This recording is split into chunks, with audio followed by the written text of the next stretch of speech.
Hey, well, welcome into another episode of the Downline podcast, where we hope to equip Christ followers to faithfully walk with Jesus while pouring ourselves into others. Joined again, Trevin Wax. I'm really excited he's back with us, and we're going to continue a conversation we started last time as it relates to a particular reality of expressive individualism and our cultural confusion that surrounds the whole concept of gender. So, Trevin, thanks again for being back with us. Glad to be with you.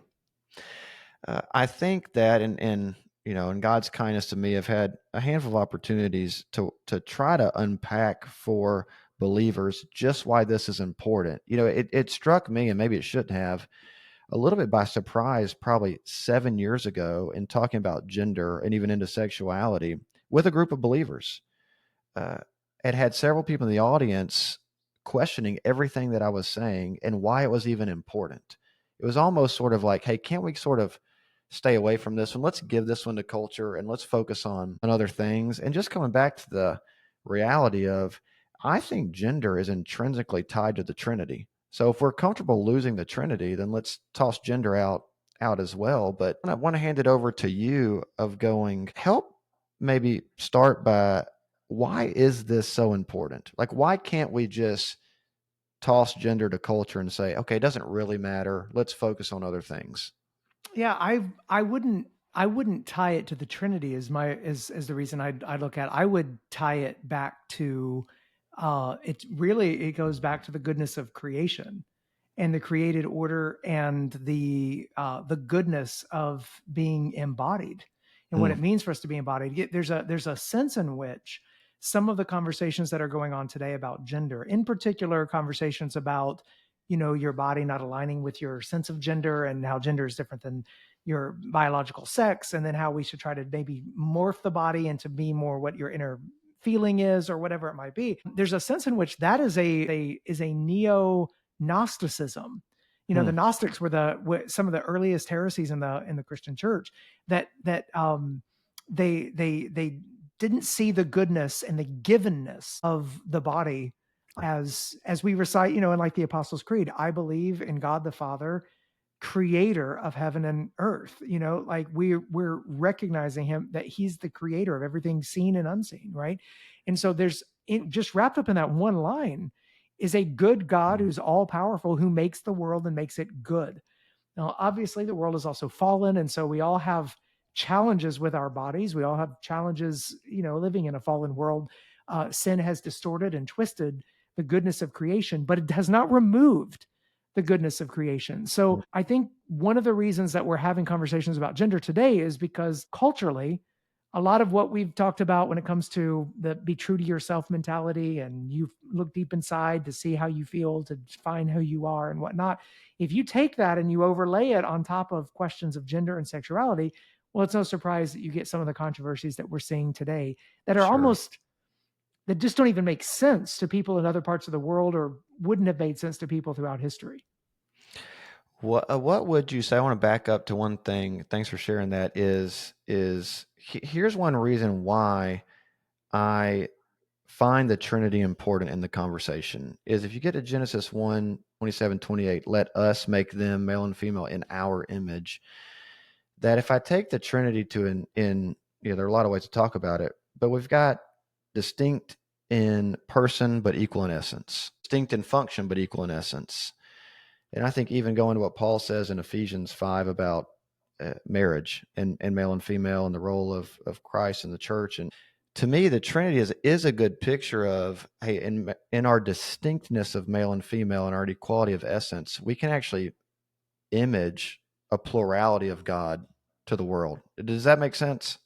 Yeah, I think it is true that obviously there's a relational aspect to God the Father, God the Son, God the Spirit, that God, in creating humanity, male and female, is in his image, is he's giving us the opportunity to relate in distinctive ways that are Yeah, that then makes going sense. to shine greater glory on God. I would not ground my understanding of gender roles in Okay. the Trinitarian, the equal but different kind of thing. I think that's pressing some of that too far, and Yeah, want yeah, to yeah. make sure that the there's all sorts of aspects about the Trinity that are really important. The simplicity of God, you go Mm-hmm. through some of the immutability of God, the fact that God is always acting as Mm-hmm. one, even when the different persons of the Trinity are doing different things. And so this is probably, I'm sure this is deep waters for some of the people listening, but I think, I think the controversies over gender today that we're seeing in our culture are really an all-out assault on the givenness and goodness of creation, on the Yep. created order. Yeah. No, that makes a lot of sense. I appreciate that. What are those lies that, I mean, obviously they're directed to the goodness and the givenness of God being good and kind and perfect, right? Not making any mistakes in how he designs and constructs us, even in the womb. But the lies that creep in seem to be right related to significance, to validation. They're in my mind, you're far more schooled in this than I am. The rapidity through which it's spread, there's almost a sense of social contagion and significance that's attached to identifying yourself in a certain way. And I'm not trying to invalidate. There's some genuine gender dysphoria struggles out there. I think we both would acknowledge that. But the way it's grown seems to be out of step with the percentage wise that it's usually been present in culture. Do you have any thoughts on that? Yeah, when we talk about gender dysphoria, that's that sense that your internal sense of who you are doesn't match your embodied reality. I think Hmm.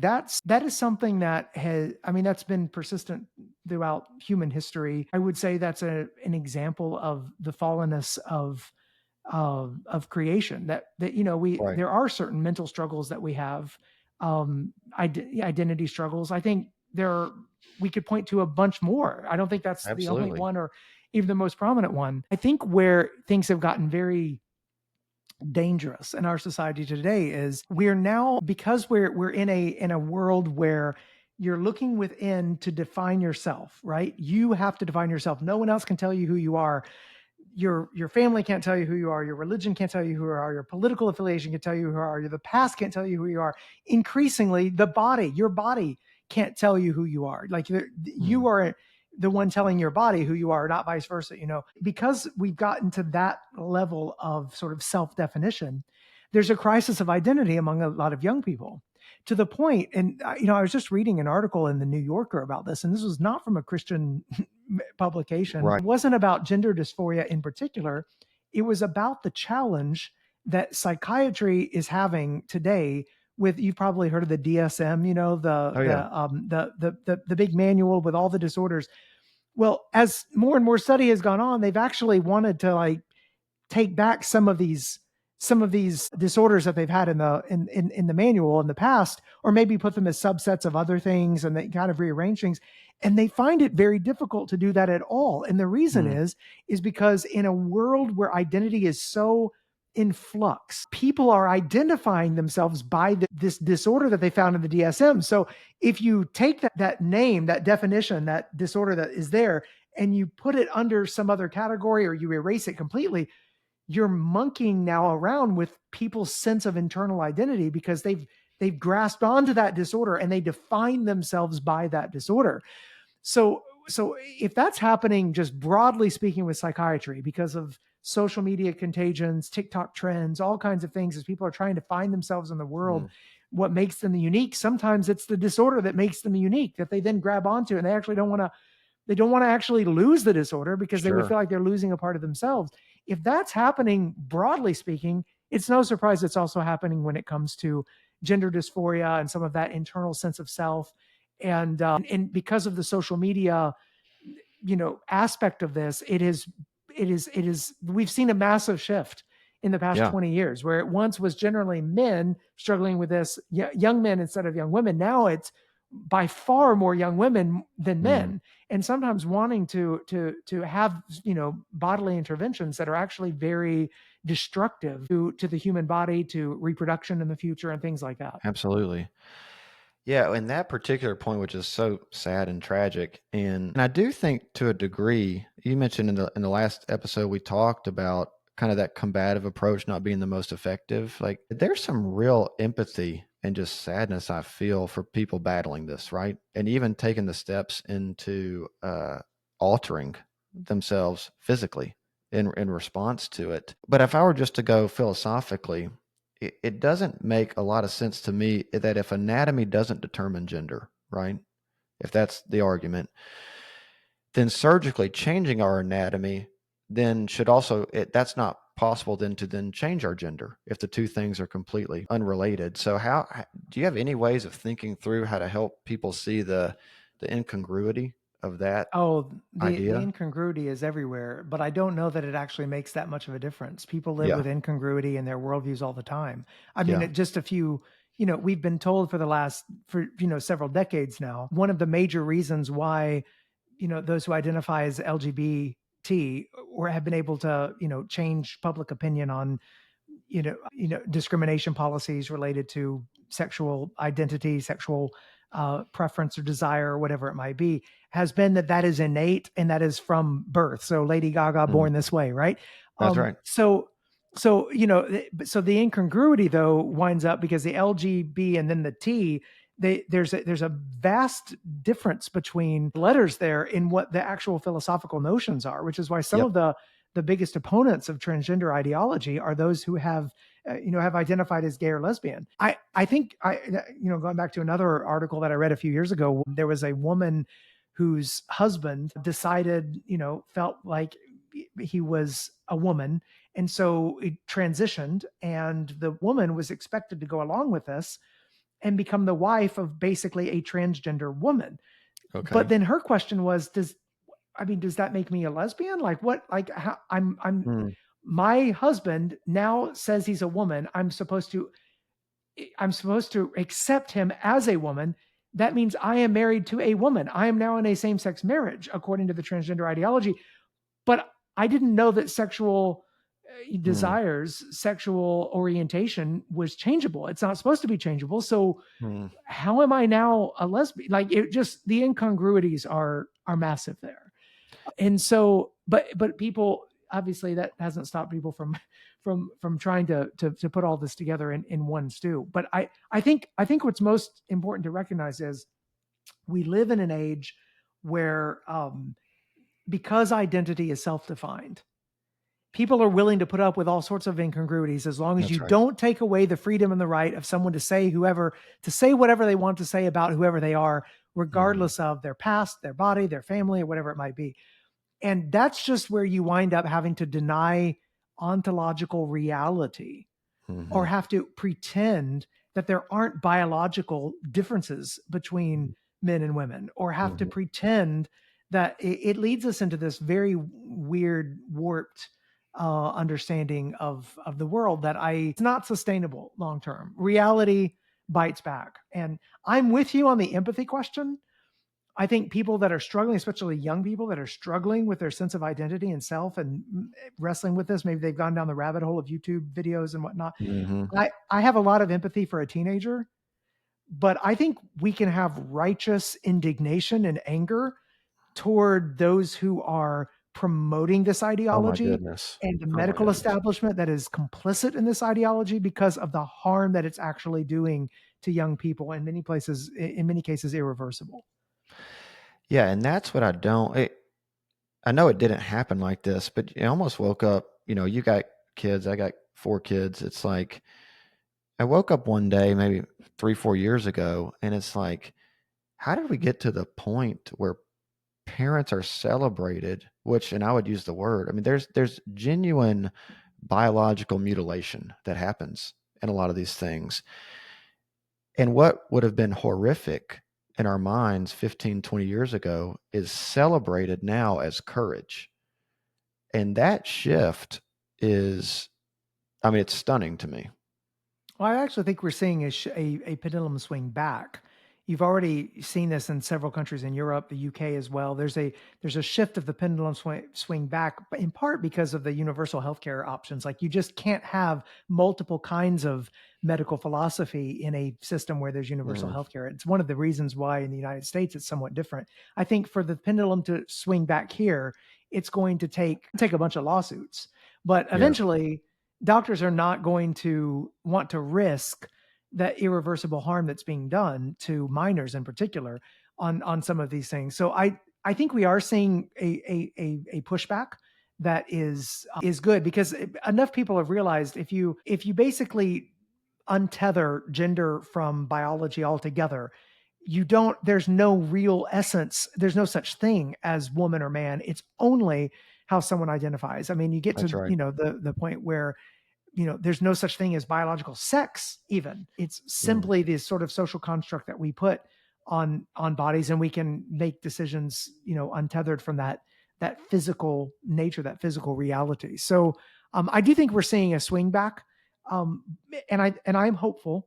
I'm hopeful that, in 20 to 30 years, some people will look on this era in similar ways that we look back at, like when they were doing lobotomies on people, Sure. back in the That's right. 1940s and 50s and 60s. We look That's back right. at some of that and think, what were they thinking? That's right. Yeah. There were forced sterilizations taking place in jail at the time, and whatnot. I think I hope that we will look back on this era as, a crazy period of time. But in the meantime, there's going to be a lot of people with a lot of hurt and a lot of pain that are going to have to live with a lot of decisions that were made during this time.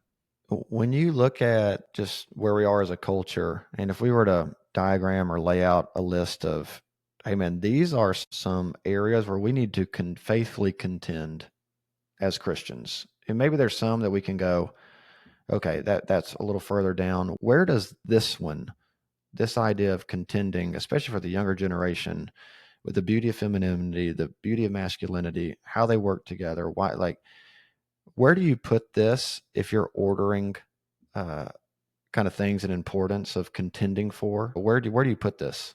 Oh, this is very near the top. I mean, Yeah. I don't think, and you can see this, Jamie, with virtually any theologian, pastor, teacher, scholar who has adopted tenets of sexual revolution ideology when it comes to marriage, for example. Mm, Uh, it, I like to say it's a load bearing wall in the house. When you tweak that, all sorts of other theological problems show yeah. up right in the way. We're watching that happen right now, actually, with a very gifted scholar who's been respected for a long time of the mainline tradition, Richard Hayes, who's Mm, changed his position on homosexuality. But apparently, from what I'm seeing, I haven't read the book yet, but from what I'm seeing, there's actually bigger questions in that book about our understanding of God that are well outside the bounds of orthodoxy, which again shouldn't surprise us. correct. The Bible begins with marriage and it ends with marriage. Mm, That is not just a one-off doctrine. Jesus speaks to it. He's not silent on that question. It touches areas of creation, salvation, redemption. Marriage is a picture of something much bigger than itself. And so to tinker with this, or to think that, well, that's just an issue we can just put over here to the side, it's not the case. The denial of the significance of the human body goes mm, back to our basic creedal affirmations about God as the creator of heaven and earth, and then the resurrection of the body and what that means. And so they're not spoken to specifically in the creeds, but the implications are all over the place. And I think we have to see these doctrines as extraordinarily important for that's right. what it means for us to be faithful in our time. Yeah, and just the reality that Christ would take on flesh brings a dignity to the body that, yeah, Absolutely. and honestly, even in my own preaching on the incarnation, that's not a point I've ever really majored in. And it seems, even in talking with you now, that I'm sitting there going, man, dadgum, like that's probably a swing and a miss, even from my own, preaching standpoints. Well, this is the beautiful thing about this, Jamie. The only upside to false teaching or to heresy is that it leads us deeper into the Bible and into the truth in order to counter that false Mm, teaching and heresy. And so you can look out throughout church history about this. The only upside, and I don't want to paint a rosy picture here, because heresy is very destructive. But the beautiful thing is we have a better understanding of grace because of Augustine combating Pelagius. We Sure. have a better understanding of the resurrection because of Irenaeus going against the Gnostics. We have a better understanding. We will, a century from now, have a better understanding of marriage and anthropology and humanity, Mm, what it means to be made in the image of God because of these conversations we're having now. If yeah. there's any bright side to all of these controversies, is that it leads us deeper into the truth. Hey, where would you, and I think still related to the conversation. So, what, a few years ago, and we don't have to comment on the book itself, but, Jesus and John Wayne, that book created a little bit of a stir in the evangelical community. And the phrase we saw coming out of it, which I think is related to gender and people struggle with gender, was the idea of toxic masculinity. That there are some of these cultural things that we attach to manhood, and there are a lot of young boys, they don't resonate with that, or high school boys, they don't resonate with that. So then maybe they're not actually a man, is the way some of that can play out. And while that conversation is helpful, because of course we've attached some things culturally to biblical masculinity that aren't necessarily scriptural. They are more cultural. But I've seen even buddies that are pastors, there's hesitation now to even preach on gender and masculinity and femininity because you don't want to get immediately put in this toxic masculinity camp, if that makes sense. And yet we've got to speak into it for everything you've already shared. How have you found good, effective ways of kind of navigating, these two, opposite ends of the pendulum, where we're so prone to just, okay, we don't want that, so we're going to overreact to the other side. Because there is a good biblical masculinity. Even my boys, 1 Corinthians, Paul says, hey, act like a man, stand firm, be strong, courageous. That these are biblical implications given to, biblical males in the text. So there seem to be some things that are good and right to affirm, but how have you found ways to navigate that from going one extreme to the other? Yeah, I think that's a great question. And I think there is a lot of cultural confusion on this issue, which is one of the reasons why there are some young people that are drawn to, I think, cases almost everyone would agree with are like the toxic masculinity for sure. I mean, the For fact that, sure. Andrew Tate has the following that he has, For sure. I mean, there's example. I mean, it's just outright wickedness Yeah. Well, in there's some almost of a the, Nietzschean, it's almost yeah, like a Nietzschean deal that's crept in of its power and domination at all costs yes, is attached to masculinity. which is not completely unheard of in human history. Right. I mean, we've seen plenty of examples of, you think of the barbarians and the raping and the pillaging and the all the things that were have been part of different kinds of culture that didn't have the influence of Christ or before the influence of Christ. So, or you think about even the relationships between men and women in the Roman Empire Oh yeah. before the New Testament comes along. And I mean, Paul says some striking things in the New Testament that are just completely countercultural when it comes Hmm. to some of it.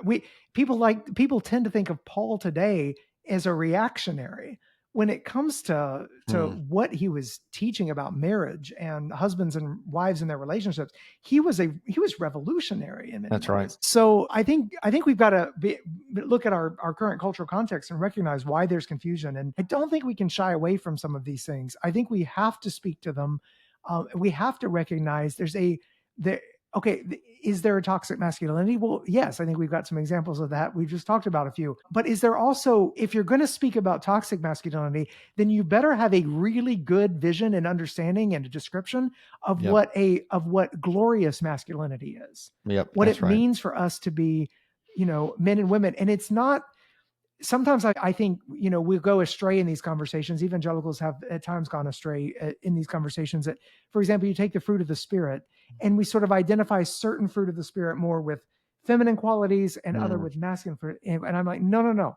There's hmm. a female version of courage as well as a masculine version. That's right. That's good. There's a male masculine gentleness that a Mm, father has for a young that is going to look at times different than a feminine gentleness. But we are to embody all of these virtues, but the embodiment will look different because of the body. mm, This is the thing that I think is so important when it comes to men and the desire to protect and to provide. Well, it's not that women don't also protect or provide or nurture, yeah. or that men don't also nurture, but there's because of our bodies, because of what it means for us to be made the way we are made, there is a different orientation, direction to how our masculinity and our femininity plays out. And I think that's the important thing, is to lean into that. I will say we've got to make sure that when we talk about masculinity and femininity, we're not presenting the picture in such a way that someone that doesn't fit particular cultural stereotypes is somehow seen as less than that. Like the Old Testament doesn't have that. You got David is a great warrior type who's also writing poetry and playing on his harp, That's like right. he's the musician guy. We tend to think, oh, the artistic guy isn't as masculine as the warrior guy. Well, in David, you got both, right? That's good. So I think you've got to be able to recognize some of these stereotypes that we have are more cultural, and rather than, 100 years ago, it was, if you look at, where a lot of poetry has come from, and great writing and literature and whatnot, you've got a pretty good cross section of men and women who, distinctively masculine, distinctively feminine, still doing great work. So I do want us to shy away from some of the cultural stereotypes without recognizing, again, we got to go back to Christ. We have to go back to the virtues. We have to go back to what it looks like in the New Testament for the qualities of the Christian life to be played out in distinctively and beautifully masculine and feminine ways, recognizing there will be overlap and yet distinction. And I think sometimes we, in order to avoid cultural stereotypes, we will so emphasize the all of the commonality between men and women that we fail to give view to the distinctives. Other times we'll be so focused on the distinctive, the distinctives between men and women, that we fail to actually lift up the unity, the equality before God of men and women. And I think we've got to work at getting that balance right. Yeah, and that point you just made is incredibly helpful, because that's the dichotomy. And look, I even feel it in myself sometimes, of going, man, something I would have said 10 years ago and not thought twice about, that there's a wordsmithing and crafting to it now that I take into account because of the volatility of this particular conversation. Yeah, you want to, I think we've got to be able to speak about generalities, to speak about things that are generally true without recognizing they're going to always be specifically true. I mean, I was having this conversation not long ago with my kids about the reason why there are differences between women's sports and men's sports. We were having this conversation, or Sure. why there are different expectations for men and women in the military, or why, it's because of bodily realities. Now, I'm not a tall guy. There are women that are taller than me. I'm sure you'll be able to find some bodybuilding woman who might be stronger than me. But generally speaking, men are stronger than women. Physically, we're talking about there.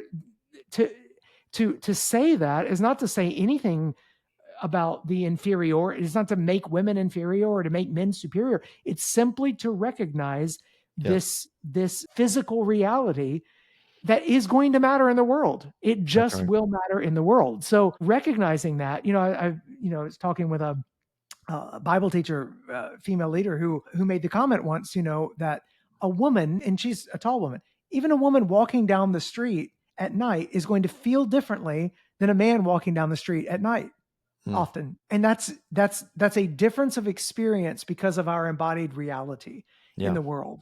And I think we deny that, or we minimize that, or diminish that to our detriment. Man, even on that is the fact that we speak in generalities, but we almost exist in a culture where if you can find the exception, it proves the rule. Right. Or at least it creates a new rule that then obliterates the generalities. Right. Which then makes the conversation even more complex. It does. As far as evangelistic engagement goes. Yeah, but again, this is where, I mean, we just have to be able to go back to like like, generally speaking, the way things are. It comes back to the givenness of creation, to the goodness of creation. It all comes back to, what does it mean to be made in the image of God, male and female? All of the questions we're having today, they're anthropological questions. They're questions about humanity. What does it mean to be a human being? That's right. What is the meaning of humanity? That's the question. And that's what's being contested. And that's why there's so much confusion and controversy in our day. Okay, I'm going to let you out of here on this. Take just a few more minutes on a really pragmatic question. I remember when we lived out in Austin the first time. So this is 2013 to 2016. Our friends' kids were a little older. They were starting elementary school. AISD schools had Pride Week, and they were getting rid of pronouns, and everybody had to be addressed as Z, not he or she, Z. And then parents were figuring out, how do we. Have you put any thought, or even teaching your own kids and walking through that, of going, hey, this is an obvious bodily reality, and yet the body reality, let's say it's male, is asking you to acknowledge that it's actually female, and how do we engage and respond with that? Yeah, Yeah. with that reality. I think it's important to back up one step from that to recognize what's going on in that moment. You can look at that on the surface and say, well, it's like someone telling me their name. I'm going to respond by telling them whatever their name is. I think that's understandable. That's respectable. I don't think the pronoun thing is the same thing. And the reason is because we got to take one step back philosophically to what's going on. We are living in a time where we still have the remnants of what was really a postmodern philosophy that claims that language constructs reality. Constructs. Yeah. That language is where reality is actually formed. So rather than language describing reality, language constructs reality. Now, there is a little bit of truth to that. Words create worlds, as all the leadership books will tell you. I mean, your language does affect how you live in the world and how you. So if postmodernism didn't have at least some little bit of truth in it, it wouldn't take on. But what it does is it takes that one truth, makes it the whole truth, and then says basically reality is socially and linguistically constructed. So when someone comes to my kids and says, okay, we're all going to put our pronouns at the end of our bio, or we're going to all share our pronouns as we go around the room, I'm going to, as best as I can, I'm going to try to lead them to refrain from that. And there's two ways that you can do that. Because ideologically that is already loaded. That is loaded. Oh my goodness. You're bought into the ideology from the get-go, because you're basically, by doing that, you're implying that reality is linguistically and socially constructed, and we don't agree with that. So it's actually an ideological power play to ask everyone to do that. There's a couple of ways to go about it, though. One way is you can simply respond and say, I'm not comfortable doing this because I think it's actually making a broader statement about the nature of the world than just who I am personally. This goes against my convictions. So just sort of withdrawing of that, hey, this is why I'm not going to do that. The second thing you could do is you could actually turn it back the other way. You could say, no, there may be people that are actually still working through their understanding of gender, or, this is a contested issue. And there are a lot of people with a lot of questions and a lot of people on a journey. I don't think we should ask everyone to nail down what their pronouns are in this particular setting, in this particular way. You could basically flip the conversation and use the progressive argument against them. The progressive thing to say, do we really want to make sure everybody, outed with their pronouns? Isn't that actually trying to nail down people to a particular set when they may be working through this, or they may be in process, or whatever it might be? I don't think that is right to cause that level of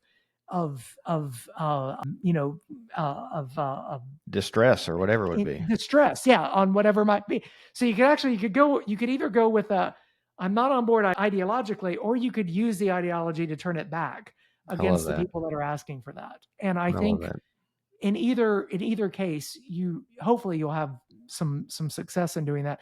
But I recommend not taking part in that, not putting pronouns in your bio, not going along with that, because I think ideologically is loaded and there's already construction that's taking place there. That's exactly right. Hey, Trevin, thanks again, man. Really appreciate your time. Man, thanks so much for having me. Yep. See you.